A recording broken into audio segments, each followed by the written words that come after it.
ఓం గణేశాయ నమః. ఓం సరస్వత్యై నమః. ఓం సాయినాథాయ నమః. ఓం సాయి శ్రీ సాయి జయ జయ సాయి. సాయి బంధువులకు బాబావారి శుభాశిస్సులు. సాయిబాబా తత్వాన్ని గురించి చెప్పడం అంటే పంచభూతాలైన గాలి, నీరు, అగ్ని, భూమి, ఆకాశం వీటిలోని శక్తిని కొలవడం వంటిది. వాటిలో ఉండే శక్తిని కొలిచే ప్రయత్నం చేయడం అంటే వర్తమాన భవిష్యత్తులకు ఒకే ఒక సమయంలో అనుభవించడం వంటిది.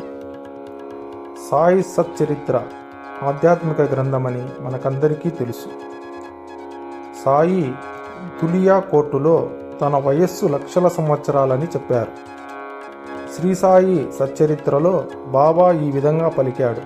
అందులోని కొన్ని తత్వాలు: నేను అందరి హృదయాలలోనూ నివసించువాడను, సర్వ జీవరాశుల్లోనూ నేను ప్రకటితమవుతున్నాను, సృష్టి స్థితి లయకారుడను నేనే, ఈ చరాచర జగత్తంతా పాలించువాడను నేనే, ఈ విశ్వమంతటా సాయే వ్యాపించి ఉన్నాడన్నది యథార్థము. సాయి తత్వాన్ని గురించి మాట్లాడడం అంటే చిన్నపిల్లవాడు అక్షరాభ్యాసం నేర్చుకోవడం వంటిది. చీకటిలో ఉన్న మనలని చీకటిలో నుంచి వెలుతురులోకి తీసుకొని రావడానికి సద్గురువులు దీపాల వంటి వారు. అనగా మనలోనున్న అజ్ఞానాన్ని పారద్రోలి మనలో జ్ఞానజ్యోతిని వెలిగిస్తారు. దీపాలు ఏ విధంగా తయారవుతాయి, వాటి మూల పదార్థాలను కనుగొనడం అంటే అది శుద్ధ తెలివితక్కువతనమే అవుతుంది. సాయి ద్వారకామాయిలో నీటితో దీపాలను వెలిగించి అజ్ఞానమనే చీకటిని పారద్రోలారు. వెలుతురు ఏ విధంగా దేని ద్వారా వచ్చిందన్నది కాకుండా మనకు లభించిన వెలుతురికే ప్రాధాన్యమివ్వాలి. జ్ఞానులు చేసే ప్రవచనాలు జీవననదులైన గంగా, యమున, నర్మద, కృష్ణ జలాల వంటివి. ఈ నదులలో వివిధ రకాలైన చేపలు జీవిస్తున్నాయి. చివరికి నదులలోని నీరంతా సముద్రంలోనే కలుస్తుంది. సముద్రపు నీరు ఉప్పుగా ఉన్నప్పటికీ ఎన్నో రకాలైన చేపలు అందులో జీవిస్తున్నాయి. సాయి సముద్రంలో మనం చేపల వంటి వారం. సాయి తన భక్తులకి ఎంతో సరళంగా బోధలు చేసేవారు. అవి భక్తులకి సులభంగా అర్థమయ్యే రీతిలో ఉండేవి. అందులో ఒకటి: పూర్తిగా వికసించిన కమలం చెరువులో ఎంతో సుందరంగా కనపడుతుంది. నీటిలో నుండి తీసిన కొద్దిసేపటికే తన తాజాతనాన్ని కోల్పోతుంది.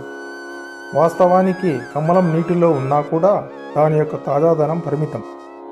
అది శాశ్వతం కాదు, తరువాత వాడిపోవాల్సిందే.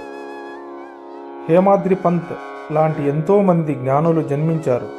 వారంతా కూడా శ్రీ సాయినాథుడు మరియు వారి భక్తుల సాంగత్యంలో కలవగానే వికసించి ధన్యులయ్యారు. ఒక గురువు యందు భక్తితో ఏ విధంగా మెలగాలో హేమాద్రి పంతే అందుకు ఒక ఉదాహరణ. నా పిల్లలందరూ ఆకాశంలో ఎగిరే గాలిపటం లాంటి వారు. గాలిపటం ఎగరడానికి కట్టిన దారం లాంటిది జీవితం. దారం చిక్కులు పడకుండా జాగ్రత్తగా కనిపెట్టుకుని ఉండునట్లు నేను చూసుకుంటాను. నేను దారపు కొనను అని బాబా చెప్పాడు. సాయి చెప్పిన 11 వాగ్దానాలలో నా భక్తులు నన్నెప్పుడు పిలిచినా నా సమాధి నుండే నేను వారిని రక్షిస్తాను అని అన్నాడు. విష్ణువును దర్శించడానికి హరిద్వారకు వెళ్ళనవసరం లేదు. కనులు మూసుకొని ప్రశాంతంగా మనసులోకి తొంగి చూడు, హరి దర్శనమవుతుంది అని శ్రీ సాయి సచ్చరిత్రలో తెలిపాడు. నేనందరి హృదయాల్లోనూ నివసించువాడను, సదా నన్నే ధ్యానించు వారిని నేనెల్లప్పుడూ వారి రక్షణ భారం వహిస్తాను. అక్రమ మార్గంలో ధన సంపాదన ముందు కష్టనష్టాలను కొని తెచ్చుకోవడమే అవుతుంది. భగవంతునికి ప్రీతి కలిగించే విధంగా పనిచేయాలి.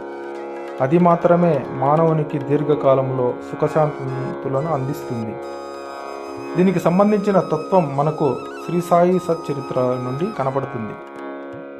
దాము అన్నా కాసర్ తొందరలోనే ఎక్కువ ధనం సంపాదించే ఉద్దేశంతో భాగస్వాములతో కలిసి వ్యాపారం చేద్దామనుకున్నాడు. అప్పుడు బాబా, నీ ఇంటిలో డబ్బుకు కొదవలేదు, ఒక్క రాత్రిలోనే విపరీతంగా ధనం సంపాదించి ధనికుడినై పోదామని అత్యాశ వద్దు అన్నాడు. ఆ విధంగా బాబా అక్రమార్జన తప్పని చెప్పి దాము అన్నాని అప్రయత్నాన్నించి విరమింపజేశాడు బాబా. ధనవంతులు నిర్మించుకున్న పెద్ద పెద్ద భవంతుల్లోకి కానీ, వాటి పక్కనే కట్టుకున్న పూరి గుడిసెల్లోకి కానీ సాయసాగరం నుండి వీచే గాలి సమంగానే వీస్తుంది.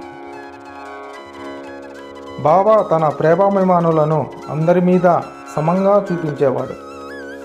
బాబా 3 భక్తులను సమానంగా ప్రేమించారు. వారు ధనవంతుడైన గోపాల్, ముకుంద్, బూటి, శ్యాము, ఉపాధ్యాయ వృత్తిలో ఉన్న సామాన్యుడు, కుష్ఠరోగి అయిన బాగోజీ షిండే. వీరు 3 వేరువేరు వర్గాలకు చెందినవారు. కొన్ని సమయాలలో ఆధ్యాత్మిక మార్గంలో ప్రయాణించే వారికి ధన సంపాదన అడ్డంకిగా మారుతుంది. మన దైనందిన జీవితాల కోసం, మన శరీర పోషణ కోసం ధనం ముఖ్యమైంది, అందులో సందేహం లేదు. అందుకోసం మన కనీస అవసరాల కోసమే ధనం సంపాదించాలి. బాబా ఎల్లప్పుడూ ఈ సూత్రాన్నే ఆచరించారు. బాబా ప్రతిరోజు భక్తుల వద్ద నుండి దాదాపు 500 రూపాయల దాకా దక్షిణగా స్వీకరించేవారు. ఆ విధంగా వచ్చినదంతా సాయంత్రం అయ్యేసరికి తన భక్తులందరికీ పంచిపెట్టేసేవారు. మరుసటి రోజున తిరిగి యథాప్రకారంగా భిక్షకు బయలుదేరేవారు బాబా. తాగుడు వల్ల సుఖ సంతోషాలు లభించవు.